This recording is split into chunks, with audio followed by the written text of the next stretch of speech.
আপনারা এখানে গ্রামের একটি স্কুলের ছবি দেখতে পাচ্ছেন, যেখানে অনেকগুলো আলাদা আলাদা শ্রেণীকক্ষ আছে। আমার প্রশ্ন হলো, এখানে কতগুলো বিল্ডিং এবং কতগুলো সেন্সাস হাউস আছে? এক্ষেত্রে আপনাদের জানিয়ে রাখি, যখন কোনো বিল্ডিং একই পারপাস ইউজ হবে তখন কিন্তু সেখানে একটাই বিল্ডিং একটাই সেন্সাস হাউস হয়।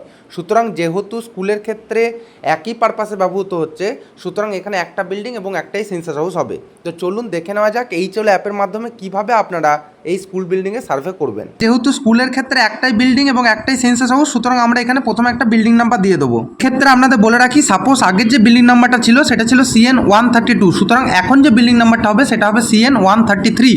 এরপর যেহেতু একটা নতুন সেন্সাস হাউস নাম্বার হবে, সুতরাং এখানে আমরা নিউ করব। নিউ করলে আগের যে সেন্সাস হাউস নাম্বারটা ছিল তার পরের যে নাম্বার সেটা অটোমেটিক্যালি জেনারেট হবে। এরপর দেখুন, নেক্সট করলে আপনাকে জানতে চাইবে আপনি কি সেলফ এনুমারেশন করেছেন, তাহলে এক্ষেত্রে নো করতে হবে। এবার নো করার পরে ওই যে স্কুল আছে সে স্কুলের যে ফ্লোর সেটা আমি সাপোজ এখানে সিমেন্ট দেখালাম। এরপর যে স্কুলের দেওয়াল সেটা আমি এখানে বার্ন্ট ব্রিক দেখালাম, 8 নম্বর অপশন। এরপর দেখুন স্কুলের যে রুফ ছাদ সেটা আমি কংক্রিট দেখালাম, 9 নম্বর অপশন। এরপর নেক্সট করলে দেখুন আসবে অ্যাসেপ্টেড ইউজ অফ সেন্সাস হাউস। যেহেতু এটা একটা স্কুল তার জন্য দেখুন 4 নম্বর অপশন আমি পাচ্ছি, স্কুল অবলিক কলেজ। এরপর দেখুন এন্টার অ্যাকচুয়াল ইউজ, এখানে আপনারা স্কুল কথাটি লিখে দেবেন। এরপর যদি নেক্সট করেন দেখুন 8 থেকে 34 নম্বর কোশ্চেন আর আসবে না। একবার আপনারা এটা রিভিউ করতে পারবেন, রিভিউ করে কনফার্ম করে দিলে ডেটাটা আপনার সাবমিট হয়ে যাবে। সুতরাং আপনারা দেখলেন কিভাবে খুব সহজে এইচএল অ্যাপের মাধ্যমে আপনারা একটা স্কুল বিল্ডিংয়ে সার্ভে করবেন।